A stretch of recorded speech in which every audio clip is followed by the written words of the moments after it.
tiene tiene un contexto familiar que no le ayuda, ¿verdad? Entonces no es tan fácil a veces trabajar esas cuestiones con los chicos, ¿verdad? A veces son los mismos papás los que son los más nerviosos que le ponen nerviosos a sus hijos también, ¿verdad? Entonces, a lo que iniciación le dicen el pentágono, es ir mostrándole a ellos que un deportista que es joven está afectado por muchas cuestiones también, ¿verdad? Y una de ellas es los papás. O sea, las expectativas de los papás a veces son grandes generadores de frustraciones también en los jóvenes deportistas, ¿verdad? Entonces no es algo que se termine ahí nomás, sino que sigue también en la casa. No sé si me explico. Sí, profe, hace rato mencionaste eh, antes de entrar a competir, ¿verdad? Para tratar de Sí, amenizar las emociones de ellos con juego, ¿verdad? Entonces una estrategia buena de repente puede ser en el calentamiento, ¿verdad? Hacer un exacto. calentamiento ya dinámico, pero con un juego, sin que Claro, ellos se den cuenta que se puedan reír, divertirse y todo eso, ¿verdad? Para que se pueda, también funcione entonces ese tipo de estrategia, ¿verdad? sí, acuérdate eso que hablamos de emparejar o de asociar estímulos. Entonces, el juego pues siempre está asociado a la alegría, a disfrutar, a querer ganar, a competir, ¿verdad? O va a hacer un juego con los niños y ellos son los más competitivos, ¿verdad?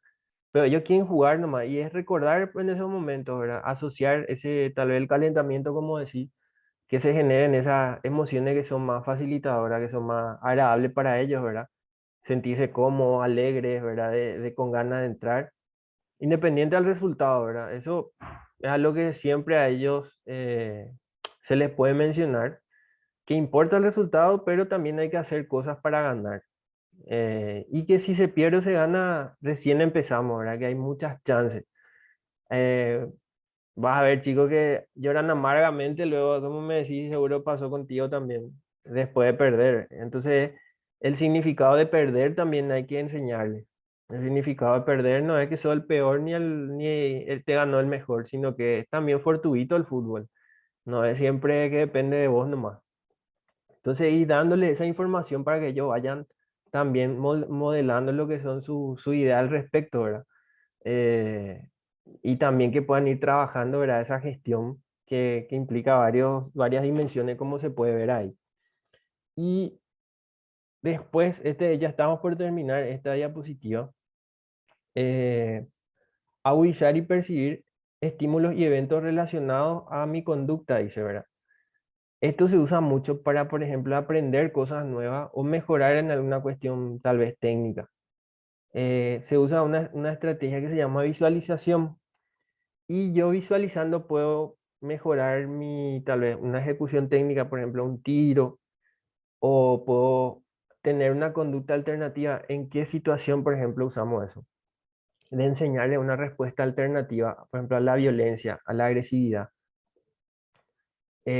Pero hablamos de agresividad en un sentido violento, no a la agresividad que está permitida en el deporte, que es jugar fuerte, jugar con las normas, ¿verdad? Eso es normal y es parte del deporte, ¿verdad? Competir de una manera dura, pero no ser agresivamente violento al punto de dañar a mi equipo o a un tercero, ¿verdad? De otro equipo. Entonces se le enseña estrategias para que él identifique las cosas que le molestan y pueda reaccionar de forma diferente. Y la visualización es una forma en la que se puede enseñar también eso, o en la que yo puedo aprender a ejecutar una situación de mejor manera, ¿verdad? O pulir mi técnica, por así decirlo. Entonces es otra estrategia que se usa mucho en deporte. Y Vos después, sabes, profe, sí, perdón que te moleste por un ratito. no, no, Hablando de agresividad, ahora yo tengo un alumno, él tiene 9 años, justamente en ese partido. Él sí, tiene un temperamento muy fuerte, que con él en la cancha es ganar o es morir. ya, Y él, cuando él está perdiendo, él se transforma en otro niño. Él le comienza a ser muy agresivo en ese partido. Te voy a comentar, en la final estaban perdiendo. Él sí, sin ninguna razón se fue y le metió un codazo en otro, en su contrario, justamente detrás de la nuca, más o menos en la médula espinal. Vos sabés que el niño demasiado grande nos asustó porque el niño se cayó y empezó a temblar, se quedó desorientado y todo eso, ¿verdad? Sí. Entonces es muy difícil de trabajar con él cuando el resultado no le favorece. Bueno, Y vos acá, sabés, lo peor, profe, es que la mamá le cubre, mm, que- porque la mamá también es así. Imagínatelo en ese caso como entrenador, como es difícil, cómo, qué estrategia da para utilizar, es muy difícil de llevar la situación cuando es así, ¿verdad? Cuando tiene el apoyo de la familia. bueno, ahí Anderson, por ejemplo, acá, si ven esto, estos son algunos tipos es del libro, hice así, no le dan mentira, ¿verdad? Los ejemplos que están en el libro, pero que explican bien. El tema de ensayo de respuesta alternativa, si ve ahí en fútbol, se usa, por ejemplo, un juego de rol, por darte un ejemplo, el que es más protestón con el árbitro. Por darte un ejemplo, ¿verdad?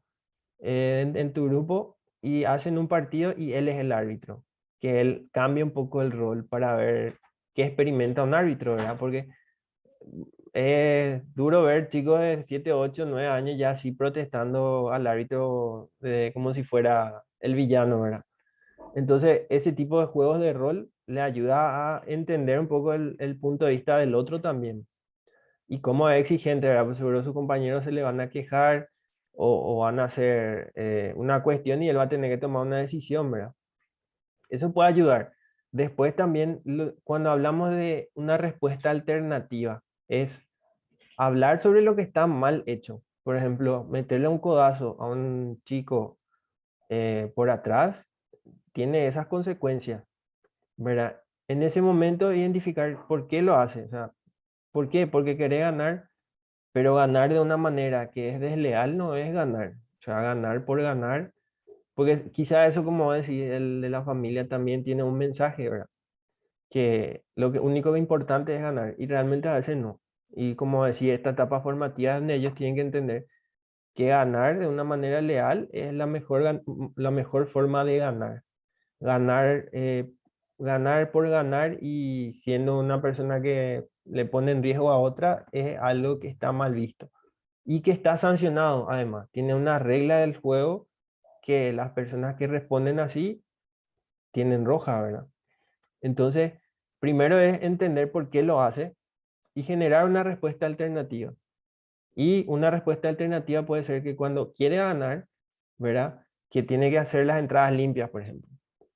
No tiene que hacer una falta por más todavía poniendo en riesgo la integridad física del contrario, sino que la intensidad está bien, querer ganar está bien, pero no lastimarle al otro.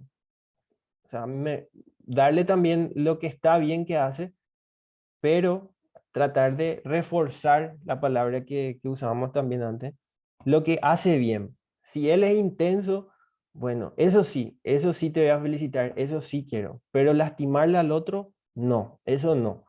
Eso es algo que está penado, está sancionado y que es perjudicial para el equipo porque te pueden expulsar y para el otro porque se puede lastimar y son niños todavía. ¿Entendés? No sé si te voy ayudando, Anderson.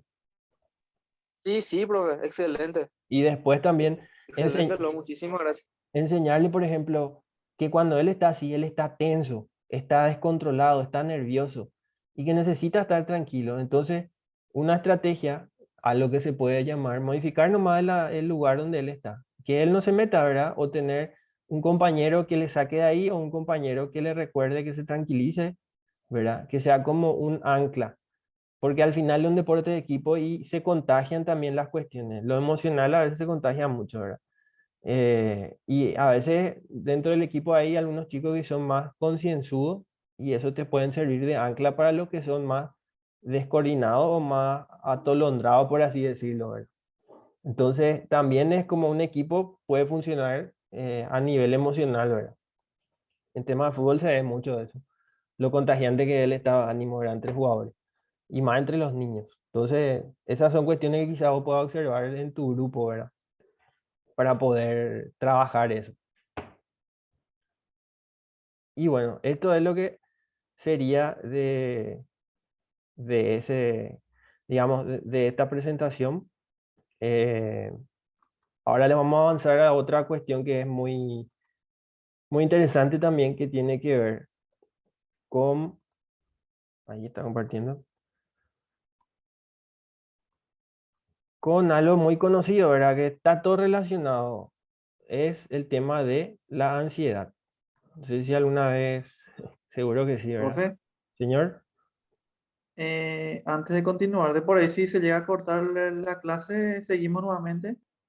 yo lo que quisiera es dejar ahí, voy a subir el video hasta donde estamos, porque el tema ansiedad es un tema muy rico, muy extenso, y lo vamos a seguir en la clase presencial el otro sábado. ¿Está bien? Dale, profe, Entonces, entendido. entonces hacemos así un repaso también ahí y cuando es presencial hay más tiempo, un poco más de tiempo, entonces lo aprovechamos y hablamos de ese tema que me parece uno de los temas más interesantes cuando se habla de psicología deportiva. Dale, profe. Está bien, Seguimos. entonces hasta donde lleguemos y seguimos en la otra clase ya presencial. Dale, profe, gracias. Ok, entonces, ansiedad y deporte, ¿verdad?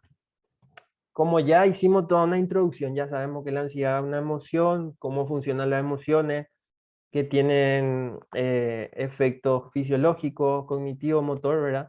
Toda esa parte ya lo pasamos, entonces ahora es meternos un poco en la emoción de la ansiedad, que está vinculado con el estrés, que está vinculado con la angustia, ¿verdad? Que tiene que ver dentro del rendimiento, ¿verdad? Del deporte en este caso, es tal vez uno de los escenarios donde más se presenta este tipo de emociones y que tienen un componente negativo para el rendimiento. O sea, la ansiedad está, vamos a ver, ubicada como una emoción que lo que hace es inhibir el rendimiento o hacer que sea más bajo, ¿verdad? Básicamente, ¿verdad? Entonces, ¿por qué es común en el deporte? Es la pregunta. ¿Por qué creen que la ansiedad es algo común en el deporte? Y es algo que ya lo hablamos también recién, de alguna manera. Incluso el ejemplo de Anderson con sus chicos.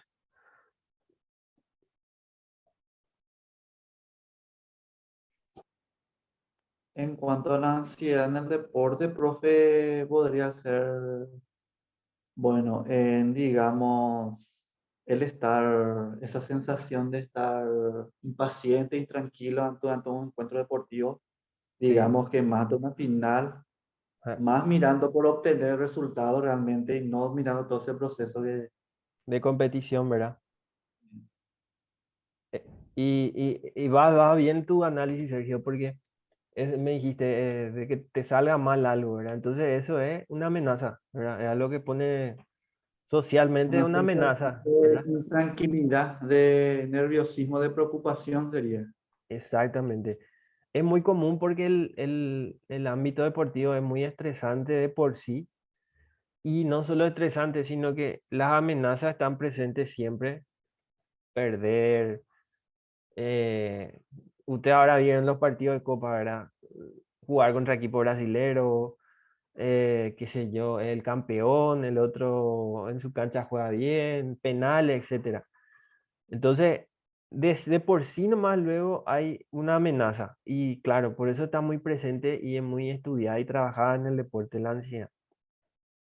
Eh, Siguiendo con eso, esta misma definición es la que ya pusimos antes. Yo simplemente le agregué una definición más técnica, como siempre les digo, para que tengan también una idea que sea más trabajada, ¿verdad? No tan empírica. Entonces, enfrentarse a una amenaza existencial incierta, esa es la palabra, la incertidumbre. Todo lo que es incierto, el que no sabe qué va a pasar, ansiedad, ¿verdad? Y relacionado con la alta activación. Ahora vamos a ir trabajando un poco de eso también, lo que es la activación, el estrés, la ansiedad, que están todos vinculados. Uno afecta al otro y tiene un nombre. Es muy sutil la diferencia, pero la idea es que ustedes puedan identificar, ¿verdad? Bueno, acá le puse una definición, la ansiedad, conjunto de reacciones suscitadas por una situación, en este caso la competencia, ¿verdad? En la que puede ocurrir algo amenazante, aversivo, desagradable en ese caso, nocivo, peligroso o simplemente no deseado, ¿verdad? Un gol de local antes, ¿verdad? Ahora ya no sirve eso. pero el gol de visitante y demás, ¿verdad? O sea, el hecho de pensar en eso ya te puede poner ansioso, ¿verdad? Entonces, me imagino yo que hacen sus análisis de fútbol, especialmente esta semana, ¿verdad? Todos analizamos lo que ocurrió esta semana en tema fútbol. Y sí, yo creo que tiene mucho que ver el factor mental, ¿verdad? Hay una cuestión de infraestructura muy grande entre los clubes de acá y de otros países, pero sí también el trabajo mental es muy importante. Y en los clubes y en otros países eso ya se hace años, ¿verdad? Entonces es mucho más fácil para ellos tal vez, ¿verdad? Situaciones así de mucha presión. Y el jugador en Paraguay sí, ya está más abierto, ya se trabaja más, pero falta todavía mucho, ¿verdad? Especialmente desde los más chicos. Entonces, siguiendo con nuestro tema, estas reacciones son sensaciones de nerviosismo y tensión asociadas a lo que es el nivel general de activación, que ya vamos a llegar ahí. Bueno, hay algunas teorías. Yo le puse realidad corriente, le decimos, ¿verdad? Una forma que tuvieron de estudiar. En la clase que viene vamos a ver si hacemos los modelos. Hay muchas teorías de cómo me afecta la ansiedad al rendimiento, ¿verdad? Pero este es lo más básico, así les puse para pantallazos nomás. La teoría de Spielberger y de Martin, que es de ansiedad, le dice rasgo o estado. Menciona nada más que hay gente que está, la palabra clave acá es predispuesta por un lado o que circunstancialmente es ansiosa. Predispuesta quiere decir que ya en muchísimas situaciones o comúnmente responde con ansiedad, ¿verdad? Que un nivel alto de activación. Entonces, la gente que es más predispuesta obviamente experimenta más ansiedad.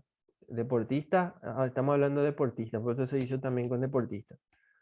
Y la circunstancial es cuando, por ejemplo, es un partido nomás así importante, qué sé yo, justo octavo de final de la Copa Libertadores, por dar un ejemplo.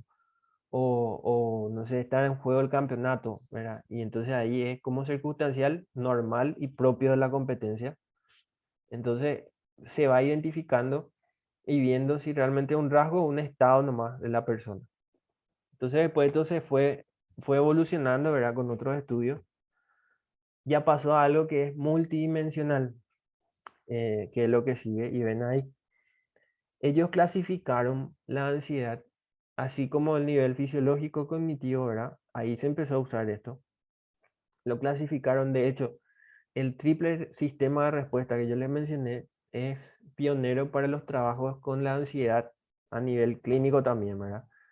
Y de hecho ahí es su origen. Se empezó a usar en nivel clínico para trabajar con la gente que era ansiosa y sufría del trastorno de ansiedad muy, muy agravado. Entonces, lo que se clasificó es la ansiedad cognitiva o somática. Somática tiene que ver con lo fisiológico, con el cuerpo, ¿verdad? Entonces, lo cognitivo, ¿verdad? Tenía que ver cómo preocupa, lo que yo pienso afecta lo que yo siento también, ¿verdad? Que no siempre es así, pero puede pasar. Entonces, mis preocupaciones hacen que mi rendimiento no sea el adecuado. Y eso genera lo que ven ahí, el tema de afectar la atención, la concentración, ¿verdad? El estar muy pendiente de lo que me pasa y no pendiente de lo que yo tengo que hacer caso para poder rendir bien, ¿verdad? Esa desviación de la atención. Y después lo somático. Lo somático tiene que ver con la percepción de síntomas corporales que se producen automáticamente, eso ya lo estamos viendo, ¿verdad? El tema de las sensaciones de ansiedad, ¿no? En el estómago, sudor, incremento de la frecuencia cardíaca. Entonces a veces había personas o ellos al empezar a observar notaban que ciertas personas tenían más predisposición a una ansiedad somática o cognitiva. Es decir, había gente que estaban somática o fisiológicamente normal, pero con lo que empezaba a pensar respecto a la competencia o lo que él creía de la competencia, ya le generaba una respuesta de ansiedad generalizada a nivel fisiológico, etcétera, ¿verdad? Y otras que no tenían ideas negativas o una idea, una preocupación por la competencia, pero el estar ahí en ese ambiente, el estadio, las luces, la gente, le produce automáticamente esto es amenazante, ¿verdad? las sensaciones fisiológicas y se desencadenaba la ansiedad igual. Entonces ellos clasificaron de esta manera. A veces uno es más elevado que otro, etcétera. Y ahí empezaron a ver salir las técnicas también. Después van a ver que hay técnicas cognitivas, como la que vimos en el cuadro anterior, y otras que son fisiológicas. Por ejemplo, lo fisiológico tiene que ver con la respiración. Esa es una técnica somática o fisiológica para reducir las sensaciones desagradables de ansiedad. La reevaluación cognitiva, la percepción de amenaza de la competencia, todo lo que yo trabajo en base a ideas que tengo en la cabeza, eh, el análisis de ideas irracionales también es uno que se suele usar. Los pensamientos automáticos que yo tengo en esos momentos.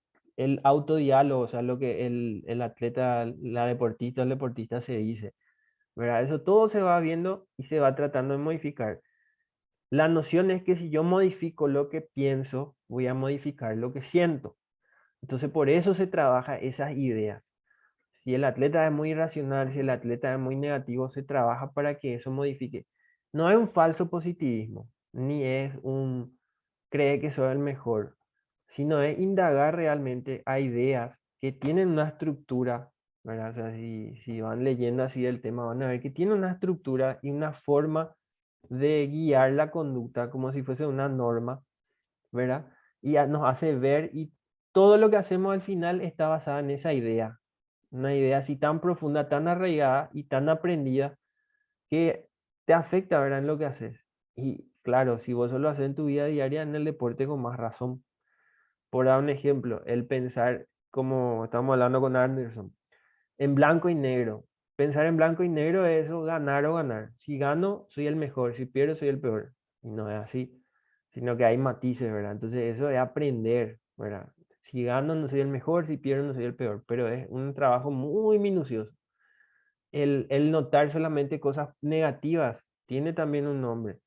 El filtrar cosas y solamente lo negativo o solamente lo positivo, ¿verdad? Y lo negativo me está indicando mis debilidades, que tengo que trabajar lo positivo nomás, ¿verdad? Si yo me fijo, estoy negando lo negativo y si veo lo negativo nomás, estoy negando las cosas positivas de ganar, de perder, de entrenar, de esforzarse, etcétera. Entonces son formas de guiar la conducta. O sea, esa forma de pensar, según esta teoría, hace que vos guíes tu conducta de una manera. Te esfuerces más, te esfuerces menos, te ponga más nervioso, te ponga más tranquilo, etcétera. ¿Cómo afrontas esa situación? Entonces, luego de eso, acá es donde está parte de la clase anterior, ¿verdad? Eh, que es cómo se direcciona la conducta. Entonces, ¿cómo se direcciona? Porque esto está asociado. La ansiedad, el estrés y la activación están así como muy correlacionadas. El estrés genera ansiedad, la activación genera ansiedad, ¿verdad? Pero tienen sus diferencias. Lo que dice nomás es relacionado con la dirección de la conducta, que lo van a ver acá. Dice que vos tenés en cuanto a ansiedad negativa, dice, tiene un efecto, direcciona la conducta hacia una cuestión negativa. Quiere decir que la ansiedad no es un facilitador del rendimiento deportivo. Cuando yo siento mucha ansiedad y no sé manejar, mi rendimiento es negativo, es bajo. ¿Está? Después tiene lo que es el estrés. Y hay dos. Le dicen distrés al negativo, eustrés al positivo. ¿Qué quiere decir acá? Que el estrés negativo es el estrés que me afecta, que me hace decaer, que hace que yo no sienta que puedo ni que soy capaz. Y el estrés tiene que ver con una demanda. Yo tengo que ser profesor de una materia, por ejemplo, y no me siento lo preparado para eso, o siento que me van a ver, se van a reír de mí, la clase es virtual, no me gusta lo del Zoom, etcétera, ¿verdad? Y entonces es un estrés negativo y tiene que mucho que ver cómo yo pienso al respecto. Ahí otra vez entra el tema operante, el tema de cómo afecta lo que yo pienso, lo que siento, etcétera, ¿verdad? Y en cambio el otro, el estrés positivo, es verlo como un desafío, verlo como algo provechoso, interesante. Cambiar esa percepción hace que eso que estoy sintiendo se direccione a algo positivo o a algo negativo. Y llamémosle, mejor dicho, negativo positivo a tener un buen rendimiento o a tener un mal rendimiento. ¿Entienden? Y después está la activación. La activación no tiene dirección. La activación es alta o baja, pero no es ni negativa o positiva. ¿Qué quiere decir? Que yo puedo tener alta activación y puede ser positivo o negativo. O tener una baja activación y puede ser negativo o positivo, ¿verdad? No hay una clasificación exacta como lo hacen con los otros constructos, le llamamos en psicología. Un constructo es lo que estamos hablando ahora. La ansiedad no es algo que existe concretamente, pero se le da un nombre, se le da un conjunto de características y eso se estudia, ¿verdad? A eso le llamamos constructo. En cambio, la temperatura, por ejemplo, el calor, vos podés medir y observar, ¿verdad? Nivel de agua, nivel de evaporación, nivel de temperatura, etcétera. En cambio, hay otras cosas como en psicología son abstractas, no es que vos ves, ¿verdad? Entonces se le da un nombre y eso es lo que se llama constructo para poder estudiarlo. Entonces, estos son nuestros... Profe, Señor, y eso ayuda en la conducta a tener esos pensamientos, nosotros más decimos, el pensamiento positivo y pensamiento negativo, ¿verdad? Lo que la gente más utiliza.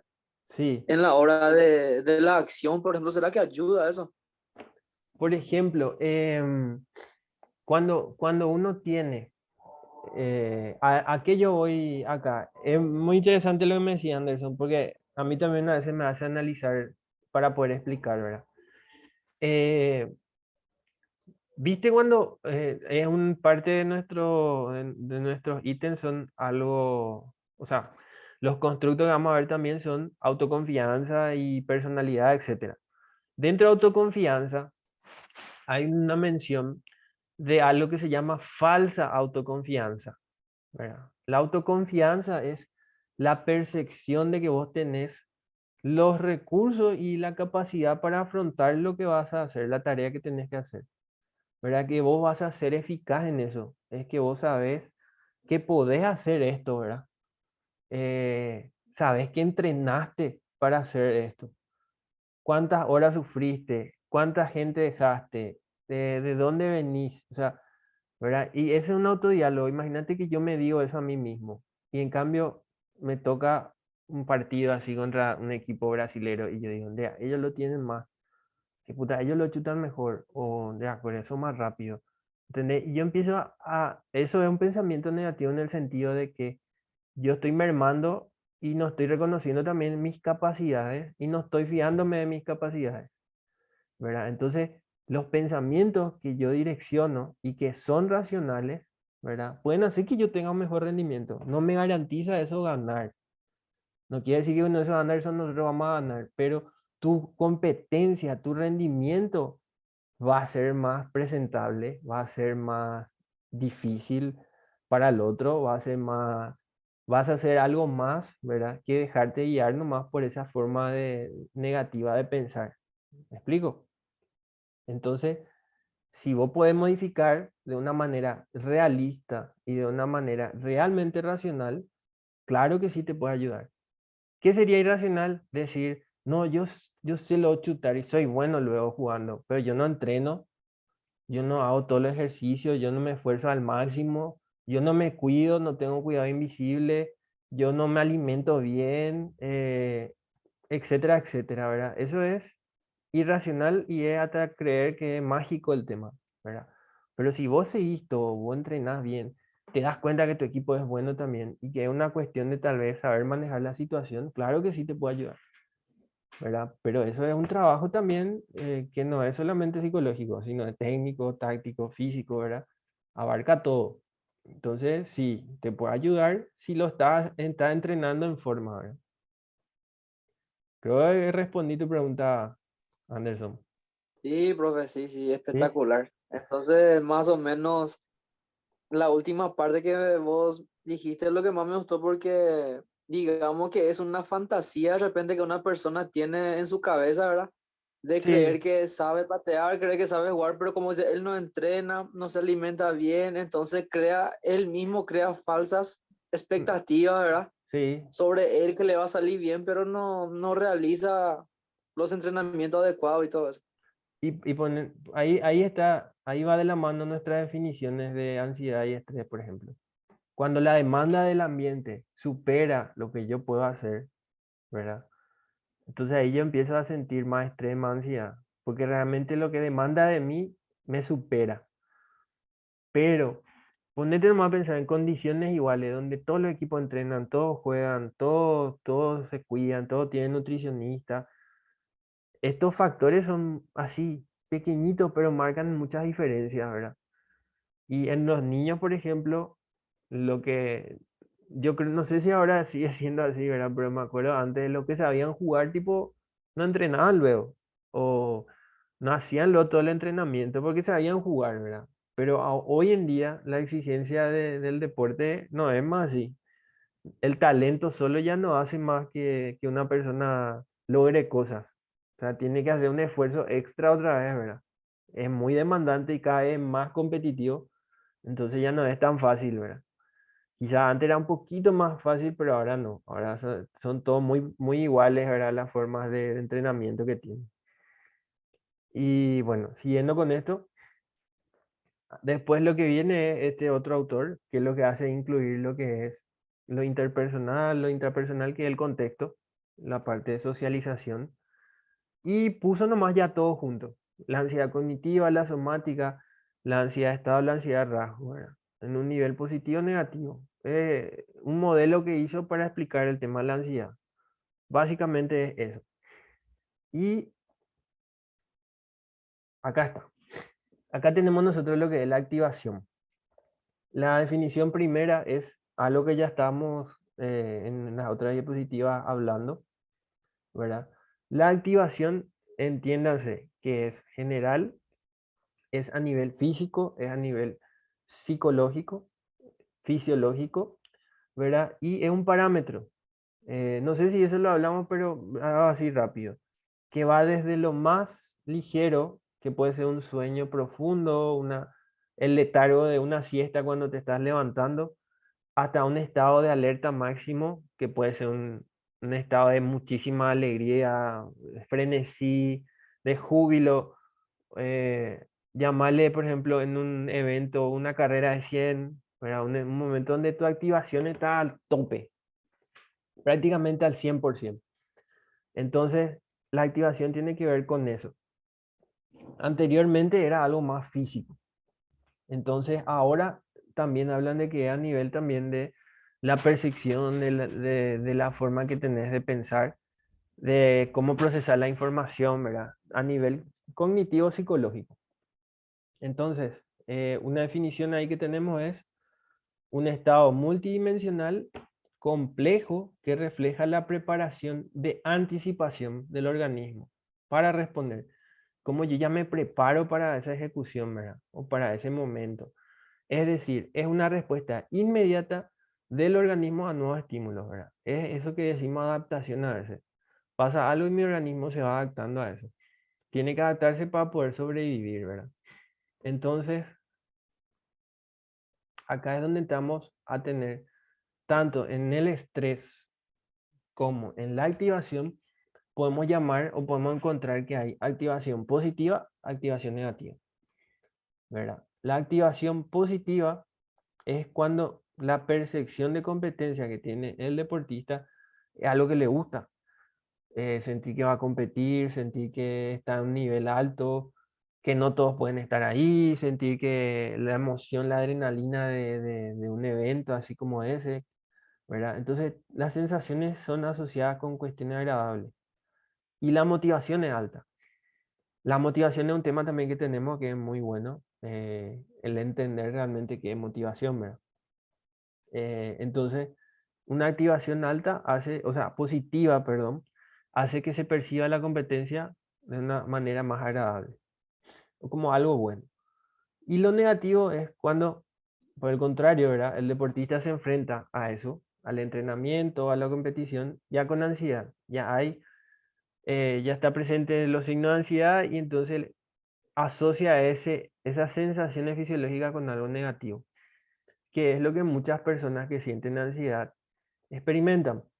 Cuando tienen un ataque, como dicen, ¿verdad? Un trastorno de ansiedad en el que yo tengo un ataque de ansiedad, yo estoy bien y por la nada, ¿verdad? Me late más fuerte el corazón, tal vez hice un esfuerzo y yo ya asocio con ese estado de ansiedad y se desencadena el proceso de ansiedad y dura, no sé, muchísimo, ¿verdad? Pero es para que vean nomás cómo, por ejemplo, las percepciones que tenemos no pueden desencadenar respuestas así muy extremas, muy desgastantes como un ataque de ansiedad, ¿verdad? Que en las personas, como le digo, que tienen ansiedad, ya están asociadas con muchísimas cosas, con situaciones, lugares, personas, ¿verdad? Por eso es un trastorno y algo que se trabaja a nivel de salud mental, ¿verdad? Porque no es joda. Después también está asociado con depresión y depresión ya está asociado con suicidio y así, etcétera, ¿verdad? Son temas muy recurrentes que se hablan ahora, pero que son reales. O el ataque de pánico, que creo que también ya mencionamos, ¿verdad? Que el ataque de pánico es sentir literalmente que te vas a morir. Sentir que acá me quedé, ¿verdad? Acá ya no sobrevivo más. Y es real lo que siente, no es imaginado ni inventado ni exagerado, ¿verdad? Sino una percepción real que tiene. Entonces, avanzando con esto, creo que tenemos ya poco tiempo. Está ya el estrés.